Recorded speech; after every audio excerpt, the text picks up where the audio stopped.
Hi guys, thanks for tuning in to Pretty Little Things by Cormy. I regret to have to bring you this video today, but I did feel that it was really important for me to post an update to the Match.com love story series that me and my now ex-boyfriend posted here on YouTube, both on his channel and mine. For those who are watching me for the first time, I've had a channel here on YouTube for over 6 years, and this was the first time I really opened up about my personal relationship and was documenting and just sharing my love story and my journey, dating saved and being a person who was, in a courtship and celibate. So I wanted to bring you guys an update to the video series that has now been deleted. In hindsight, I wish that we would have kept them up, but just in the heat of everything, I wanted to get them down as soon as possible. The relationship pretty much crumbled fairly quickly, and at the time I felt that was the best thing to do. And maybe, just thinking about it, maybe it is the best thing that those of you who did witness those videos, this video is for you. Those who didn't witness the video, this video is for you as well. There's probably going to be two different perspectives. For those who saw the video series and who had been a part of my channel and saw me documenting our love story, over the last 6 or 7 months I've been sharing our relationship, our 10-month courtship. We were dating for 10 months. And for about 6 of the 10 months, I was sharing our relationship and, documenting our journey to the altar with you guys. So for those who saw the videos, there's going to be some things that I'm going to say that are probably going to come as a shocker to you. And I think it's a good example of how it's so super important to just continue to pray, never cease praying, and no matter how perfect the person that you're with seems, no matter how much you guys pray together, no matter how much of the word they know, no matter what you feel in your heart at the time, because if you guys remember in those videos, I talked a lot about peace, and for most of the relationship I had peace, but I'm realizing now it was due to a lot of rationalization versus just true internal peace. So for those who didn't see the video series, this is my story of how I almost married someone that I did not know. So first off, I want to start off by taking responsibility, because it's easy for me to just point out a lot of the things that happened and give you this like point by point, or to pinpoint each and every single thing that I felt happened that shouldn't have happened in the relationship. It would be easy for me to give you all of the red flags that I experienced. But I think it's important for me not to give every single thing that was a red flag. Number one, because I'm not sure if this person is going to watch this video. I'm not sure if other narcissists are going to watch this video. And a lot of times with covert narcissists, they will learn what sets people off and what are red flags to people, and so then they change their behavior. And their actual behavior and that intuition you feel in your gut when they do certain things is how they make themselves known, like when the mask starts to slip. I want to start off by first taking responsibility. When I gave you guys our story, I told you, when we talked about our story, I told you guys that I basically had gotten out of a relationship And then that evening, literally, I activated a profile on Match.com, and then I checked my account the very next day, and he was like my match number 3, and I clicked on his profile and sent him a message that morning before heading to work, and instantly we started communicating all day, all night. We were staying up till wee hours of the night talking, Skyping, and then that Friday, so about 5 days had passed, or Tuesday, Wednesday, Thursday, Friday, 4 days had passed, and we met in person. And then on the 6th day, so that Sunday, he asked me to be his girlfriend, and I said yes. And then it was like this whirlwind romance, and you know, I think that he said I love you within 2 weeks, maybe not even 2 weeks, like 10 days. He was talking about marriage the first month. He took me to look at wedding venues within the first 3 months, bought me a ring, or bought me the diamond first, bought me the diamond within the first,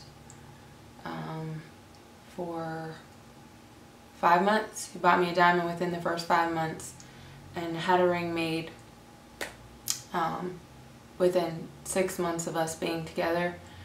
And he booked a trip for us to go away for our engagement and paid for the entire trip. And you know, it was known that he was going to propose on the trip, and some things kept happening with the resort we were going to be staying at, and so he basically left it up to me to rebook the trip. And some things started happening with his behavior that was really skeptical. Like, I became skeptical and was feeling like maybe we're rushing this, maybe we're going way too fast, maybe I really don't know who this is. But I kept rationalizing it, and then, like I said, he told me basically pick wherever you want to go, and this was in April. And I know you guys are going to be like, well, why would you post those videos? But I rationalized away the things that were happening because no one is perfect, you know, especially when you're saved. You're thinking like continuously iron is going to be sharpening iron through grace and through forgiveness and through patience. You know, a person will change, and then there's things about me. I can't just look at this person like it's just all them, right? You know, what about me? Maybe I could have said something different. Maybe I could have done something different. So I just kept rationalizing it as just normal things that couples go through.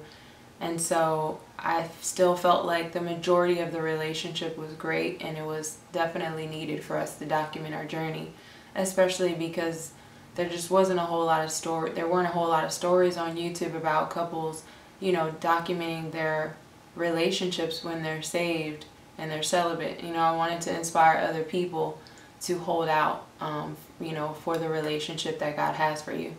So he gave me the permission and just basically said, wherever you want to go, you know, let's go in April. And I pushed the trip out all the way until July on purpose, because I knew he was going to propose on the trip and I wasn't quite sure.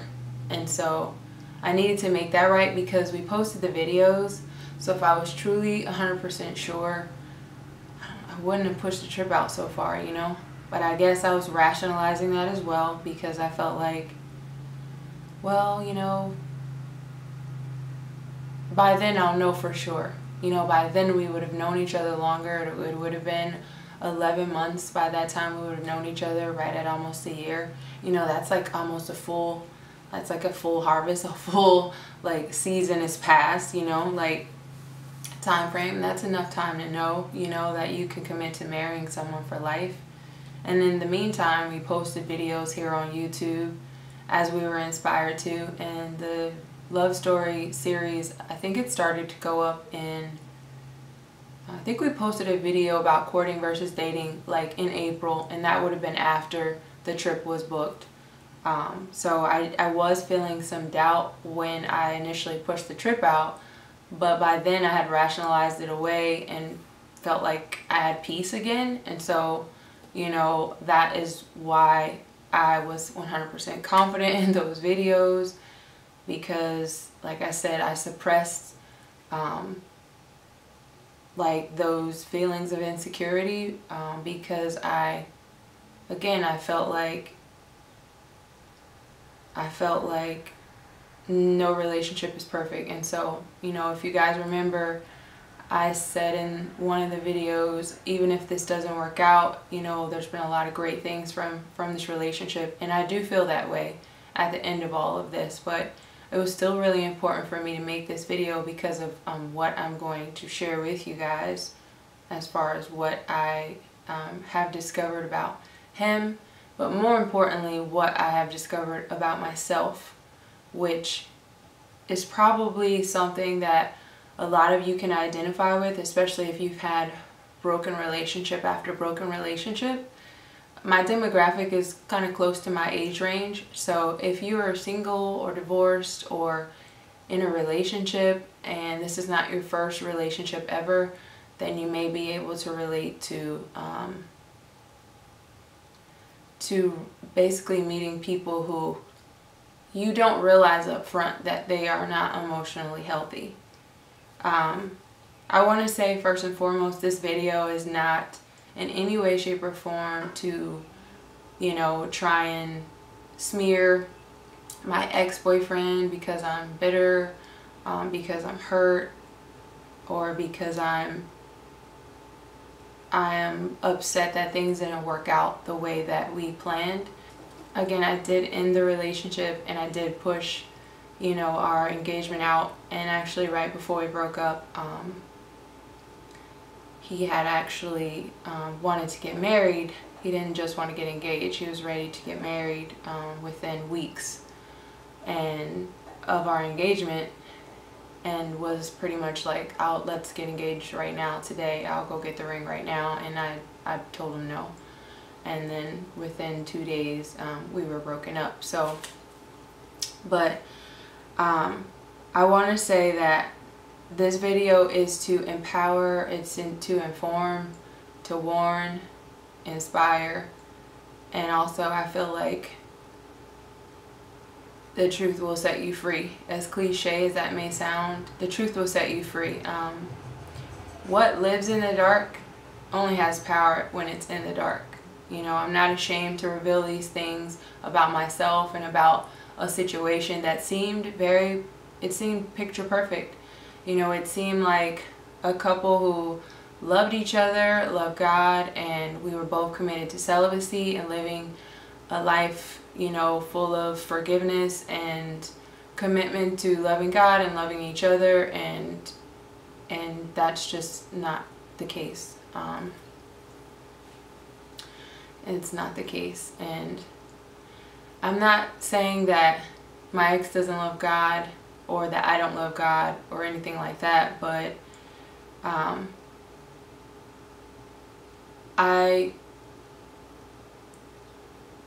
I was sent an article after we broke up, and when basically we broke up,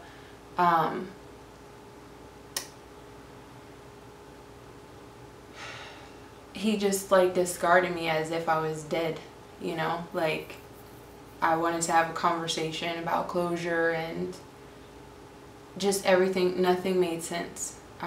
We went from on Saturday, you know, him basically saying, I'm ready to get engaged right now, I'll go get the ring, to this big blow up argument over absolutely nothing, in my opinion, which was reoccurring. These very small disagreements that would cause these major disagreements, and him constantly storming out and leaving, and it would never be resolved truly. I mean, there would be an apology, but it would always be followed up with, well, you should have done this better as well. And I could not let go of him basically destroying our whole weekend. And so we pretty much had our first time where we just kind of argued all day that following Monday, because our disagreement it went from Saturday into Sunday, and into Monday, and it just wasn't, it didn't let up, you know. And I finally just, I sent him a text and I was just like, I think we should go our separate ways. And I feel like initially what I wanted to say is we should just hold off on the engagement until we figure this all out, but I was just so hurt. I don't, maybe a part of me was testing him, but there was just absolutely no empathy behind the I'm sorry's. It was just kind of like, hey, I'm sorry, but you know, I'm not a horrible person, or I'm sorry, but look at you. I just couldn't put my finger on it. I couldn't explain what it was. And his response was just like, God bless. And I just broke down and was just like, what? Like, how are you, we're supposed to be getting married and you're just gonna say I'm God bless and that's it? You know, we have a trip coming up in like 4 weeks. Like, at the time it was like 4 weeks. And he was pretty much like, sent me a text and said, well, you dumped me, no, there's nothing I can do. I hope you get what you were looking for, and I hope you get the result you were looking for, and take care, basically. And I was just devastated. So I was home sick, crying, and literally sick, couldn't sleep or eat. That Monday night and Tuesday I didn't go to work. And then he texted me Tuesday night and said he didn't walk away from me. It was me, but if I felt that was the best thing for me and my family, he understood he couldn't force anything on me. And I felt it was pretty informal because of the nature of our relationship, and this was like the first time we had something really major like this happen. So I felt like it was kind of relationship altering or changing. Definitely something you would go to counseling for before moving forward into an engagement, but I didn't feel like it was the end at that moment, you know. Like, I definitely felt like we had more fight in us, especially being safe people who believe in forgiveness, long-suffering, patience, forbearance. And we basically made up that Tuesday night, and then that Wednesday we had a long talk because I had a lot of questions I needed to ask. I needed understanding about the behavior I was seeing. I was seeing a lot of anger and rage and just hostility and over things that to me just didn't, it was kind of like equivalent to me basically, you know, bumping up against him, in my opinion, and then it got the reaction of slamming a hammer on his toe, you know. And those are just analogies. There wasn't any physical like violence or anything like that in the relationship at all, but the emotional intensity, for some reason, which I'm learning now, is a part of these personality disorders that are out there. But the emotional intensity never matched the argument. It's kind of like the punishment never fit the crime. So that Wednesday we talked, and I had written a list of questions to ask because I really needed him to understand how important some of the things that were happening could not keep happening for me basically to continue in the relationship. And if they could not change, then I felt it was, you know, basically maybe we weren't right for each other. If that was who he was and that's how he's always been, then we needed to be realistic with ourselves. And I was kind of trying to point to the hint to him, like, maybe we're just not right for each other, because as if this is you and, you know, you feel like you're just going to slowly change over time without basically damaging someone else. Like, that's not my idea of a relationship. So anyway, the last question I asked was, had you been on any dating sites in the 24 or 30 hours that we didn't talk between Monday night and Tuesday? And he paused and then told me yes, and that he had talked to a couple of people. And so at that moment I ended the relationship, and obviously I was devastated and heartbroken, but he blamed me and, you know, basically said I needed to take responsibility for basically breaking up with him. And I couldn't believe it. You know, I was really shocked, like, wow. I was like, I don't even get 24 hours? Like, you know, you were proposing to me on Saturday, telling me you'll go get the ring right now. You want to get married in like 45 days. And you're online looking for someone else in 24 hours, like on Match.com and Christian Mingle, and we had our videos posted here on YouTube at that time. So I really just couldn't believe it. I was just kind of like, we have our videos still posted on YouTube on both of our channels. Like, people are commenting on them right now, telling us about how much we're inspiring them, and you're on these sites talking to other women. Like, yesterday you were just asking me basically to be your wife, you know. And so I ended the relationship through text or WhatsApp, if anyone is familiar with that, through the voice memo feature. And then I just went into, I guess, the initial mourning phase of the relationship. And so that was like Wednesday, I think. And then Thursday night, maybe Thursday went by, and then I think maybe I reached out to him Friday or something like that. Or maybe Thursday night I reached out to him. I called, and I could tell I had been blocked because it went straight to voicemail. Then I messaged him and asked him, could we talk? And I had something of his that I needed to get to him. So he sent me a message and said, you can send my things to this address and don't ever contact me again. Don't message me, email me, call me, text me. If you do try to message me, you will be blocked. I will not be reading any of your messages or listening to any of your voicemails or emails. And all the best to you in life. Take care and God bless. And sent me a smiley face. And I basically said through messaging, like, I'm not trying to reconcile, but I really need this closure. Like, I really need a chance to apologize. I really need a chance to, I need this, like, I need this closure. And he was like, blocked, bye.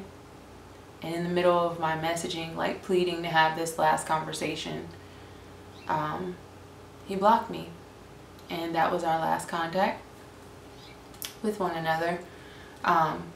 To back this up a little bit, so the initial day that I had sent the messaging to him, you know, when I first said, so that Monday when I said, I think we should go our separate ways, and he told me it was nothing that he could do. Sorry if I'm a little washed out, guys. Like, the sun is doing its thing right now. But he said, or that Monday when he said there's nothing he could do since I had dumped him, like he deleted me like on Instagram and blocked, or and then deleted me on Facebook and deleted all our pictures like that night, you know, the next day before, you know, he ever reached out to me that first time on Tuesday. So there was just all of this stuff going on. It just didn't make sense. It just didn't match like the level of relationship we had. I had never experienced anything like that before. In my previous relationship, even when I ended that relationship and I decided to start dating that very next day, I informed him, I told him. And we had months of making up and breaking up where, you know, we were breaking up for a week and then we get back together and then we break up for a week. And like, he was aware that I was not happy in the relationship, and we were not talking about getting married. And again, this was someone who I should never have been in a relationship with anyways, and was trying to get out of that relationship and be around people I felt were going to more positively influence me when I decided to, you know, go on Match and activate a profile.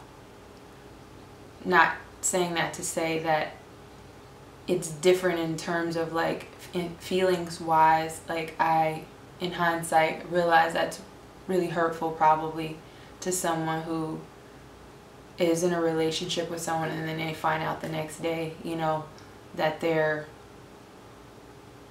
going on Match and dating people. So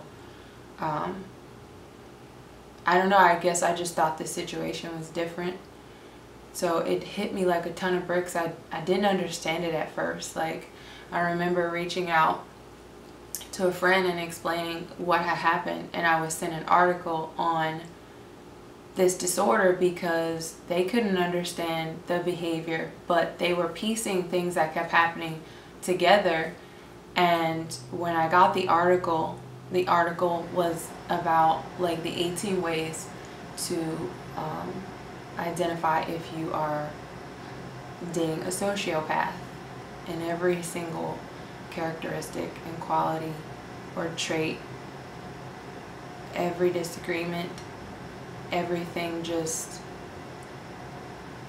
made sense in that moment. Again, for those who may think that this is to try and smear my ex because I'm upset, mad, I'm bitter, I pray you truly understand this. That's not the case at all.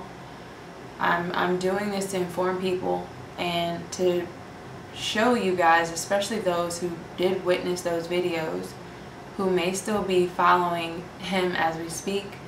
You may be liking his quotes, how covert this type of stuff can be, like how normal these people can seem. I was in a relationship with this person for 10 months and had no idea that what the behavior I was seeing meant until the relationship was over. So it's been about 3 weeks since we've been broken up, and I've recorded this video a bunch of times because I wanted to make sure that I was recording it not because I'm angry or because I'm, you know, being vindictive, but because I'm truly bringing closure, number one, to the series. I think, you know, I consulted with some friends and family about it, and they were definitely in agreement on, you know, giving an update. I feel that's necessary to give an update to my testimony. Furthermore, another reason why it's so super important to be celibate until you get married,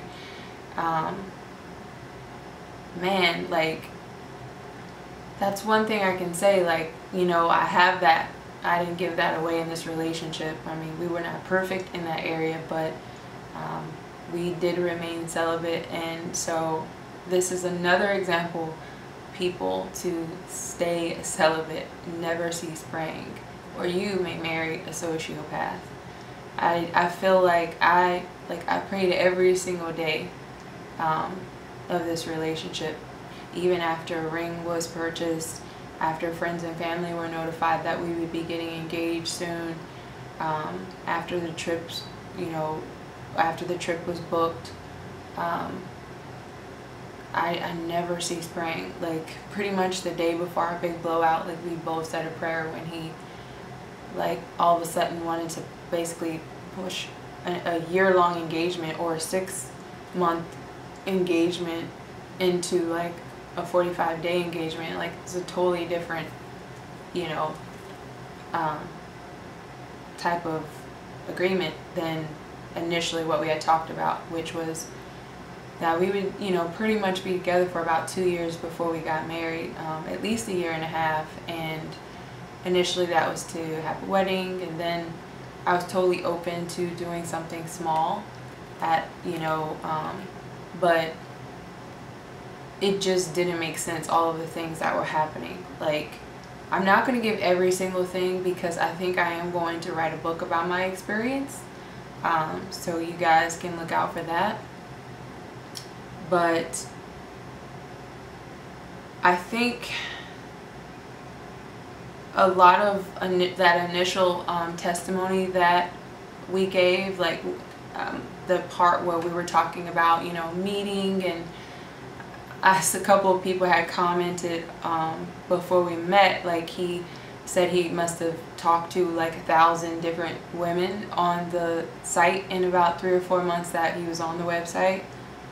And, you know, we met, and he, you know, asked me to take my profile down after the first 4 or 5 days, and then you know, was talking about marriage in the first couple of weeks, saying I love you within the first like 2 weeks, and pretty much at my house like every other day for the first like 4 months of our relationship, and he lived over an hour away.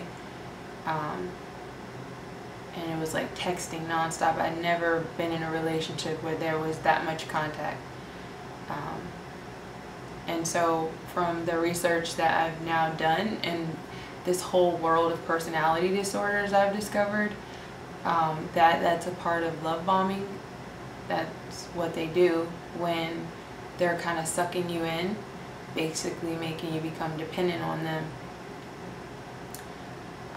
So I wish we had those videos still so that I could refer back to them. But again, those who saw the videos, you probably remember those things. And I know this is probably really hard to swallow because, you know, he was so charming and charismatic, and very attractive, and just seems like just the sweetest guy ever, you know, like Mr. Perfect. And so that's a part of that whole disguise. That's a part of that whole covert front that they put up. And so you guys witness that, which is very rare actually from what I'm understanding. Narcissists are more likely to be men than women, but women can also be narcissists, and they only make up like 4% of the population, supposedly. But when you add alcoholism, bipolar disorders, sociopaths, narcissists, psychopaths, people who have like some type of neurotic disorder, remember you have disorders like PTSD, you have people who are considered codependent, inverted narcissists, overt narcissists. You're talking about probably at least 10% of the population. So 1 in 10 of your emails you're probably getting, if you are online dating currently, is probably from a narcissist. And if you've dated more than 10 people in your entire life, you've probably either dated a narcissist or a sociopath or someone with any of those disorders, even alcoholism, and then any type of drug dependency or any abusive person. They all have disorders attached to them. So that term, that name narcissist, I've heard people throw that around, like, you know, we all have narcissistic tendencies, but an actual person with the disorder, I had never Googled that. Like, I actually married someone who was an alcoholic, but I didn't grow up with an alcoholic in my home, so I never knew what an alcoholic was and never looked up the devastation or the effects that it could have in a home or to a family. I know that may seem crazy, but I didn't. Like, I guess when you're naive and you don't have a fear of something like that, you kind of turn a blind eye to it. You don't really think about its impact because you don't really know its devastation. You don't really know what kind of effect it can have on you. And so again, another reason I'm sharing this is that, you know, I had no idea that there were disorders out there and that I've been attracting these disorders based off of me, based off of things that have been wrong with me. So I know I've given you all this stuff about him and, you know, what was going on that helped me to identify that I was dealing with someone who was not emotionally healthy. But ultimately, the biggest issue here is me, because he's moved on with his life, and, you know, he is doing his thing, and now I have me and my thoughts, and I have me and my experiences, and I have me and my life to pick the pieces up and move forward with. And I'm a strong believer that there are no coincidences, and that, you know, everything happens for a reason, and it's important to learn from things that you go through. Like, the reason a label is important is because it helps to identify what's happened in a situation where a label applies. And it's not to label to hurt or to call names, because I'm a believer in Christ. I love God with all my heart, and again, you know, I don't believe in bearing false witness against people. I don't believe in that. But at the same time, it's important to identify this, because I know there's probably a lot of people out there that can relate. And you may be thinking you're getting into these relationships, or you're going on these dates and you're running into these people, and you just may be thinking that there are a lot of people out there who just don't have great morals, or a lot of people out there who just sin, or someone who's just not mature. But there are people out there who actually have disorders, personality disorders, antisocial personality disorders, excessive compulsive disorders, and we hear these terms like narcissist, we hear sociopath, psychopath, someone who's OCD, we use them. Oh, you're a narcissist, you know, because you take a lot of selfies. But I mean, I've never, unless you're a psych major or something, I've never really looked at these disorders with more than a grain of salt, because I don't know, I guess you just kind of feel like it never would really happen to you, which is kind of crazy, especially if you, like me, have been married. And I was married to someone who was an alcoholic and had severe PTSD post-war, multiple tours. So, you know, you would think I would have done some research on that, but I guess I didn't. It's just not a part of my, it wasn't a part of my thinking. It wasn't a part of my thought process to do that. But that's why I'm doing this video. There's going to be a ton of links below this video about all of these different disorders that I've discussed in this video.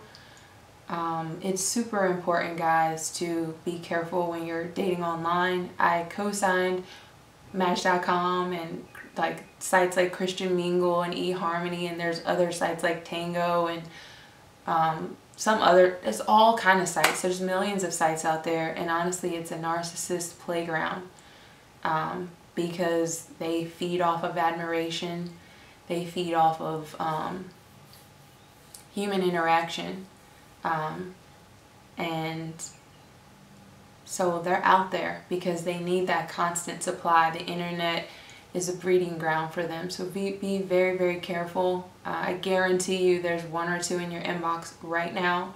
If you've gone on more than 3 dates in the last month, you know, I'd hate to say 1 in 3. I don't think it's that prevalent, but more than likely you've probably dated one of the disorders that I've discussed in this video in your lifetime. And I think one is too many, especially when you get into a certain age. I read this quote on Instagram, and it said that at a certain point, like, red flags become deal breakers, and that's so true. But when I think about me, when I focus this on me, and I think about what I should have done differently, I should have healed from the relationship that I had just gotten out of.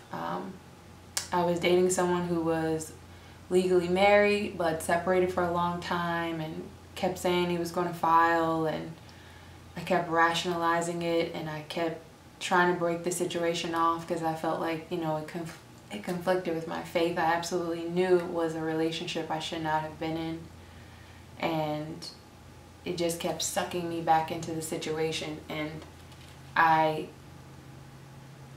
thinking that, you know, like, I still feel like the Holy Spirit basically moved me that day that I got out of my seat, and, you know, called him up and said, listen, never again, like, this is done. And which, you know, I shared that with you guys in our initial testimony. But when I think about that, and I think about, you know, moving past that moment of strength when I called to end that relationship into, you know, for good, and then going right after that to activate a profile,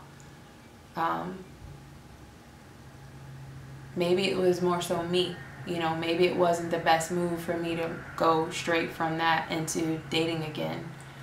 I think there's some irony here considering how this relationship ended, you know.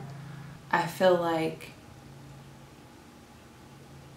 I should have taken the time to heal and focus on what I should have done better. and let God really move me and make it really clear that He was the one telling me to move and create a profile. That's what I should have been doing, you know? When I think about all of my failed relationships, you know, even this relationship where, you know, I feel like I was in a relationship with someone that was not real. Like, you know, if you actually do your research and you click the links below this video and you discover what people who actually have disorders like antisocial personality disorder, or the actual disorder, narcissistic personality disorder, it's not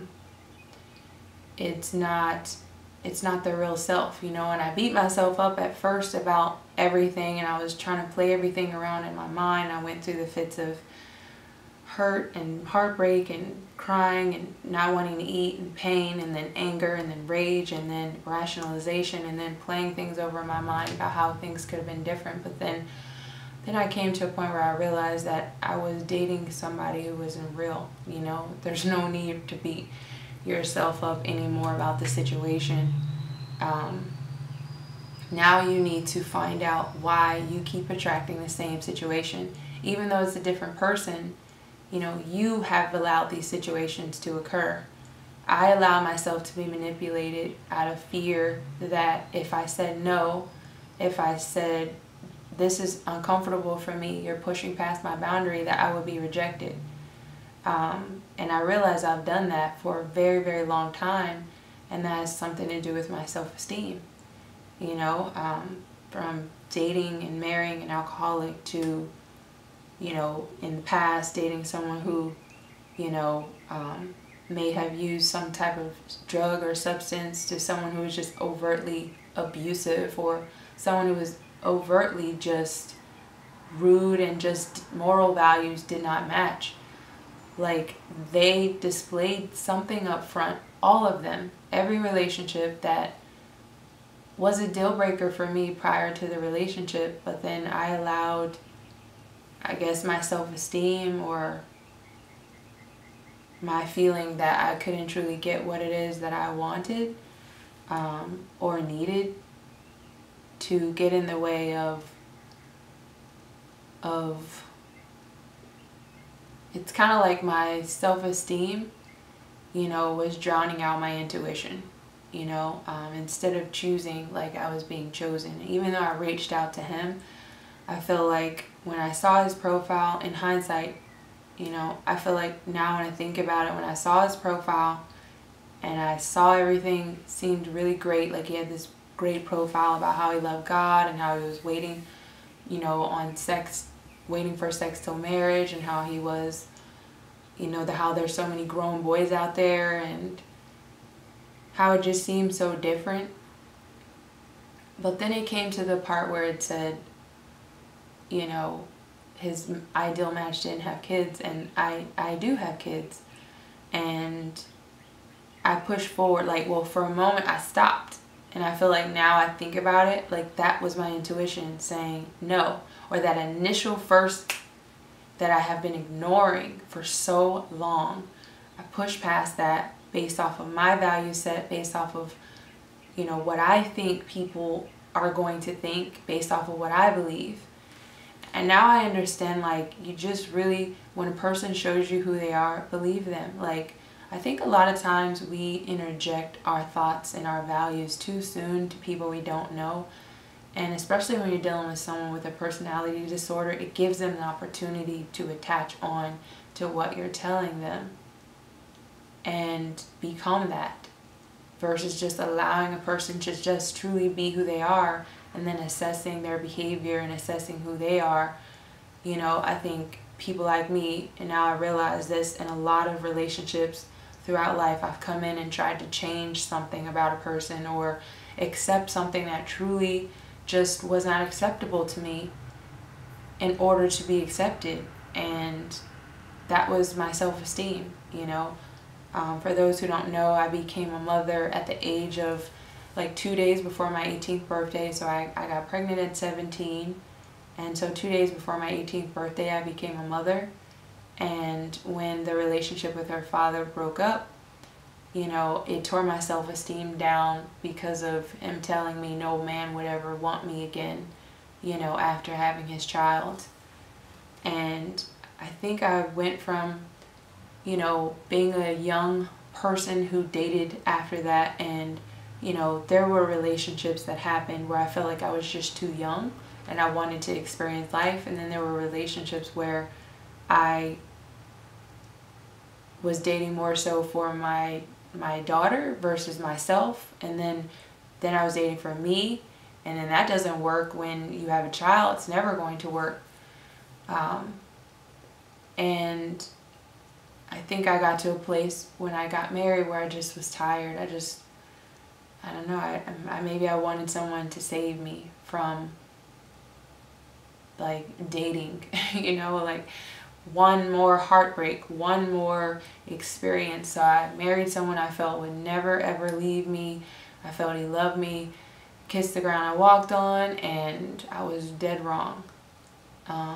But when I think about it, regardless of whatever disorder or issue any person that I have dated had, the common denominator is me. So ultimately, I am responsible for whoever I decide, whoever I let in my life. And that's why, again, I'm making this video, is to help empower you guys that if you find yourself making these same mistakes, like, you are the common denominator no matter what someone does to you. You know, in this relationship, I allow myself to be manipulated. I feel like I turn to the word, you know, to suppress my feelings, which are given to me from God. You know, like the feeling that you get when you are feeling like this conflicts with like how my thought process on things. This conflicts with, this is hurting, you know, like that pain you're feeling when there's this clash, or you feel disrespected, or you feel like unappreciated, or you feel like misunderstood, like, and then you turn to the word and then you rationalize it because you feel like you need to show grace, you need to show love, and you need to show compassion, you need to show forgiveness, and then you need to look at self and be conformed daily. I just think it's simpler than that. You know, God, when he brings someone to your life, like, you're not going to be butting heads on a weekly or monthly basis about the same things, you know, or about things just in the grand scheme of things in life. When you think about how hard it truly is to find really good people who really have your back, just don't make sense, you know. It doesn't make sense to break off a relationship for some things. And so I've just realized that it's been me, you know, it's been my self-esteem, just never truly understanding that. Like, as confident as I may have seemed to some people, you know, there's that girl who got pregnant at 17, who had her whole life in front of her, who has been taking that hurt and that insecurity from one relationship to another and accepting what's been given versus saying, you know what, no, this is not acceptable because I'm worth more, and the person God has for me is out there because I have faith and because I'm worthy of waiting, and so is he, you know. When I was in the middle of my pain through all of this, when I was first going through, like, I don't know, the first 48 hours, 72 hours of all of this, I started recording these videos called Dear Future, because I could have just made everything right at one point. I felt like I could have just, I realized somewhere in the middle of the pain that I could just say I'm sorry and okay, I'll accept it, you know, because that seemed to have worked in all of these other disagreements we had. It's just to say, okay, I'm sorry, like, maybe I should have done something different.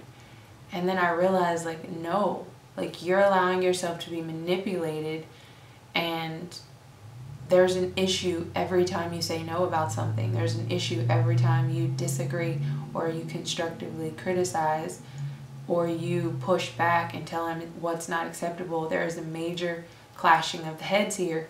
You can't do that. You have to, at this moment, stop and put your foot down. And what I realized in hindsight is that you have to, how you start the relationship dictates how the rest of the relationship will go. So when I really think about it, had I said no here, and I said no here, and I said no here, then there would never probably have been a relationship.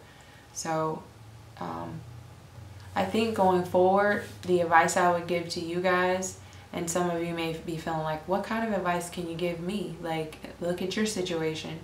But one thing you can learn from someone who has been divorced, who has been through a lot of heartache and pain over their life, who truly loves God and who is compassionate and also is really trying to self-reflect, is that there's wisdom in that pain. And the advice I would give is to just truly be yourself up front. You know, as much as he has a personality disorder and I feel was presenting a personality that is not true, you know, there's a lot of rage, and you know, they call a narcissist like basically ticking time bombs.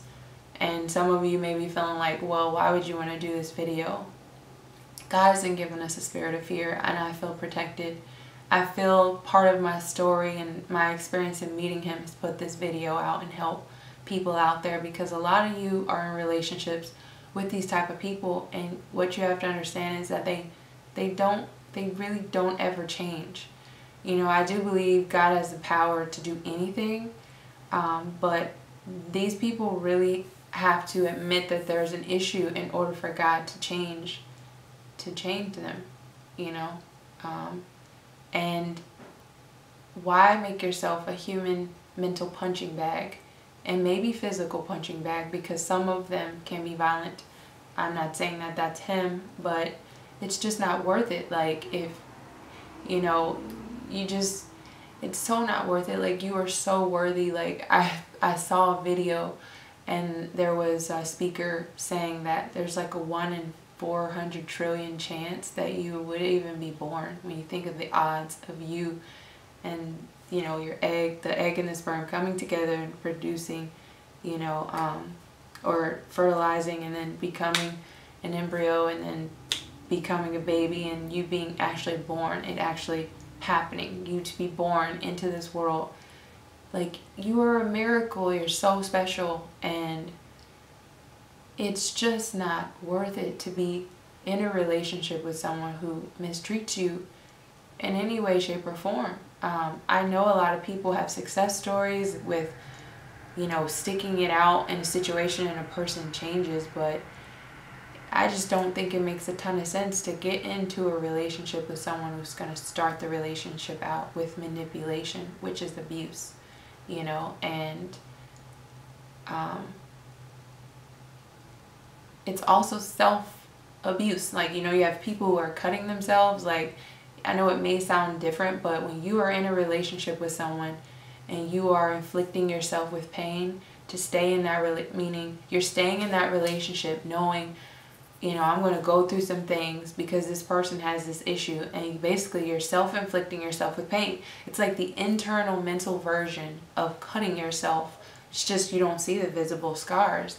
You know, the scars are inside. The scars are, you know, they manifest themselves when there's fits of rage and anger and fits of saying things you don't mean, or, you know, some people act out their feelings through constantly changing their hair, constantly like eating, constantly shopping, letting people have sex with them and just not having any boundaries there, just being violent, drinking, doing drugs. Like, you know, it manifests itself when you basically allow yourself to become a punching bag, whether it's a physical punching bag or a mental punching bag. It manifests itself somehow, you know, and it's just not, like, you are so special, you're worth more than that. So I realize that now about myself, you know, that regardless of what I could say about someone else, like, I have allowed these things to occur.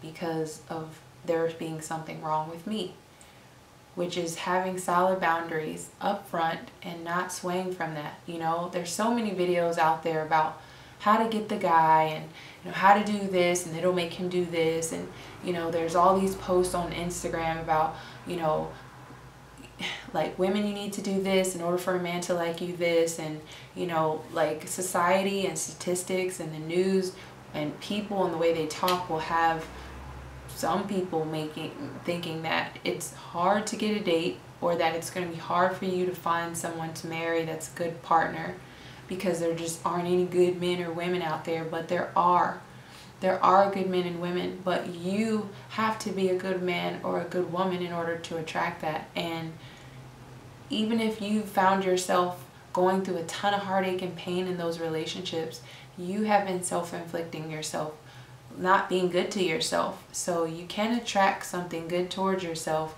if you have been allowing relationships to occur that are not being good to you, you know. And that's what I'm realizing, like, now that I'm in this self-reflective mode where I'm truly putting the pieces together and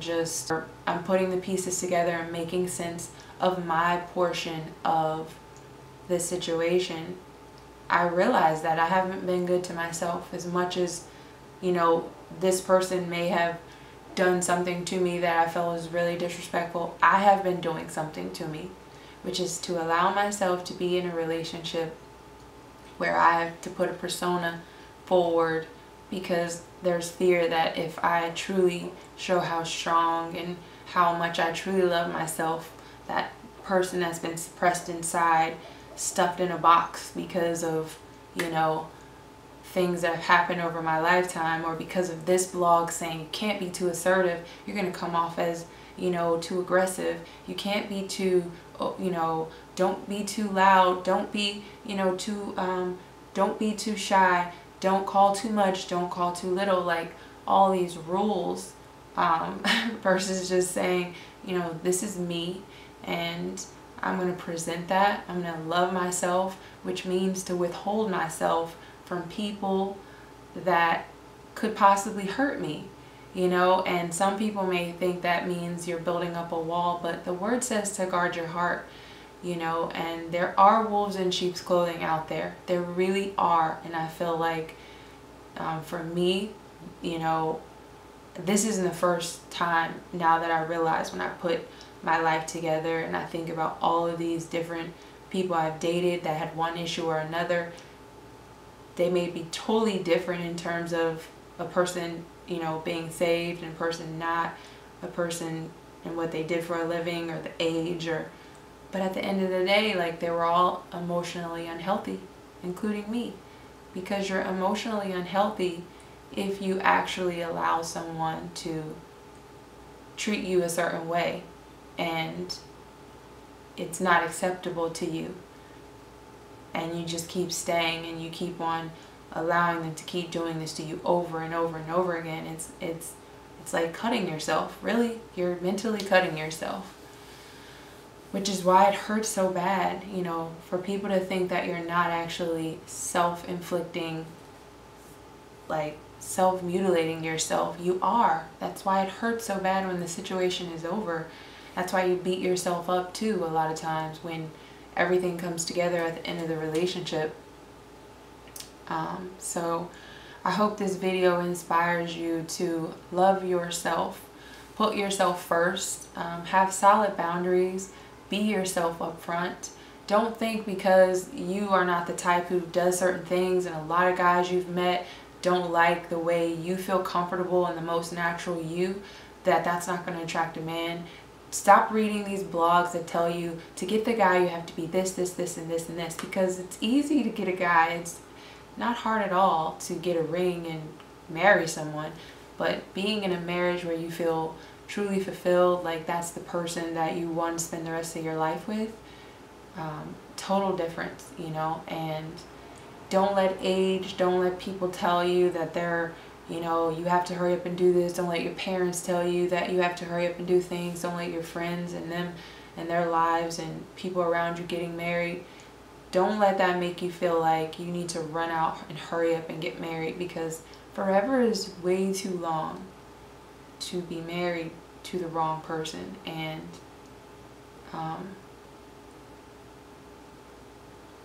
every hour, every day that you spend in a relationship with the wrong person is the day that you don't spend truly loving yourself and then being available for the person that, you know, God truly has for you to come into your life. And I know there's some people who have been single for a really, really long time, but the truth is it's better to be single than in a relationship that is causing you hurt. It's better to be single than in a relationship that's causing you hurt and pain. And yeah, I just thank God for allowing me to get to this place, because I feel like I've been in a coma. You know, I feel like that 17-year-old girl who kind of like fell into a coma when I was traumatized when my daughter was born, and my whole life changed. You know, my daughter's a blessing and I love her, you know, but having a child young, you know, it changes you.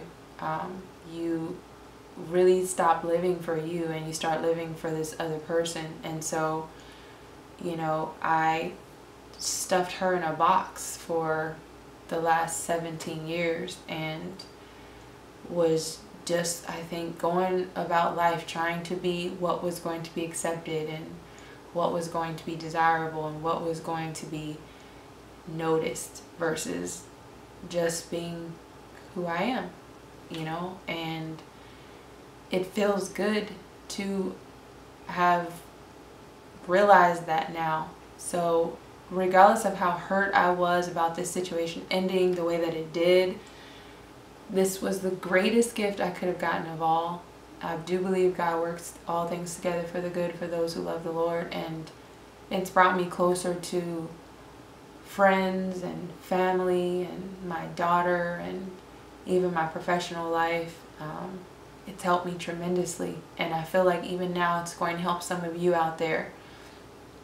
Again, to those who may feel like I gave way too much information in this video, if you can post a pretty picture, if you can post something about racism or a fight on Facebook, or, you know, all of the things that people post, babies being born and, you know, politics, and just there's just countless amount of topics, then this should be acceptable. You know, I feel like so many people are living behind a false persona, a false self, a false reality, and people are searching for that in their true lives. People are trying to live up to other people's Facebook pages or Instagram relationships or Instagram posts, and if you can post an I do, then you should be able to post an I don't, you know, because that's real life, and we learn through real life. You know, at one time, posting about our natural hair was taboo. You know, wearing your natural bushy big hair, well, you know, wearing your grays was taboo, and it was considered like, I can't believe she's doing that, you know. So hopefully, you know, who knows, this will start a trend for people to share their experiences, because those experiences help to unlock other people's like darkness, you know. And I'm telling you, once it's exposed into the light, it does not have any power. No one can ever tell me again that, you know, I've made bad choices in relationships and so that's why I'm single. No one can ever tell me, well, there's a whole lot of women out there that are beautiful and you should hurry up and, you know, accept what you get because you're going to find yourself alone at 40. No one can ever tell me again that, you know, there's something wrong with me for being a single parent because of the past choices and mistakes I made. No one can ever hold my bad experiences up to me and use them to try and bring me down, you know, because I own them. I own those decisions, you know. I realize those things about myself, and those things they don't define me. They don't define you, you know. They help to make a story and help to push you along the way, but they don't define who you are. Like, I am the woman that I am today because I've learned from those experiences, and that's why it was so important to share this story. So there are going to be a ton of links below. There are going to be some videos below about self-love, how to attract real love, you know, how to just get in a habit of letting go of this false thing, this false self, this false persona that, you know, you may have up that's attracting the wrong person, because you actually have self-esteem issues that are keeping you from truly attracting the real self. Like, he's out there. Don't just accept, you know, what comes your way. Don't be chosen. Like, you choose. And I don't mean that to be like, go out there and just like run up to every guy that you think is attractive and, you know, say, hey, what are you doing Friday night? But when someone tries to approach you and they're not your type, or there's something weird or off about them, or their behavior doesn't match the words that they're telling you, then love yourself enough to say, no, you show me who you are, and thanks but no thanks, because there is someone out there like you. You have to believe it though. You have to be it, and then you have to believe it. If you are what it is that you want to attract, and then you truly believe, then you will receive it. You know, I already know Mr. Future is out there. I'm not concerned about it. If he doesn't come at 40, if he doesn't come at 45, like, I'm not worried about the day or the time or the hour anymore, you know. It's important for me to love me, and I believe, like, with doing that, I will be able to find the person that is doing the same thing right now. Remember, there are billions of people in the world. There is someone out there who is looking for you, who is waiting to meet you, and you're not going to have to jump through hoops. You're not going to have to fit your life and everything you don't like into his ideal to be with him. Don't ever let a man tell you that, okay? I'm telling you, there are beautiful, patient, loving, kind, compassionate, empathetic, forgiving men out there who you just have to hold out for them.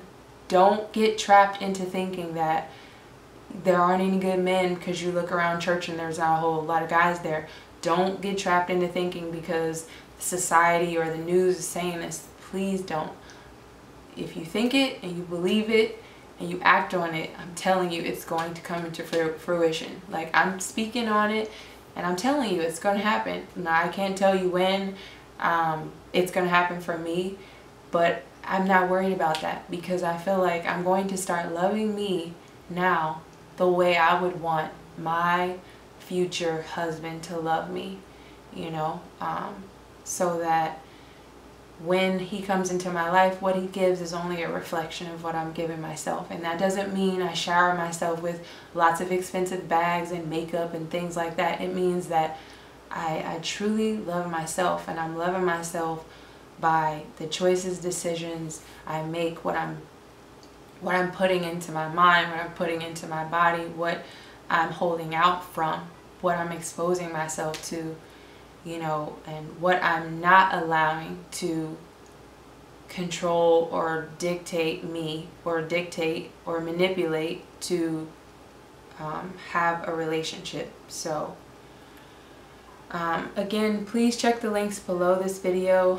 It will give you all of the advice you need on red flags of certain personality disorders, in particular sociopaths and narcissists, and then codependency, because if you are attracting this in your life, then you need to know about you. That's more important really than trying to label and spot them out, is to know you. And if you already have strong boundaries, and if you already, you know, are that strong sister who's like, that's not going to work for me, kudos to you. Maybe you can share this message with someone else who needs this, because I believe, especially, you know, with so many single parent households and so many people going through these broken marriages, that a lot of people need to hear this message. So love yourself, love yourself the way you want someone else to love you. So I thank you guys very much for watching. If you have any comments or questions, then please leave them below. I thank you guys for the love and continuous support, and like always, peace and God bless.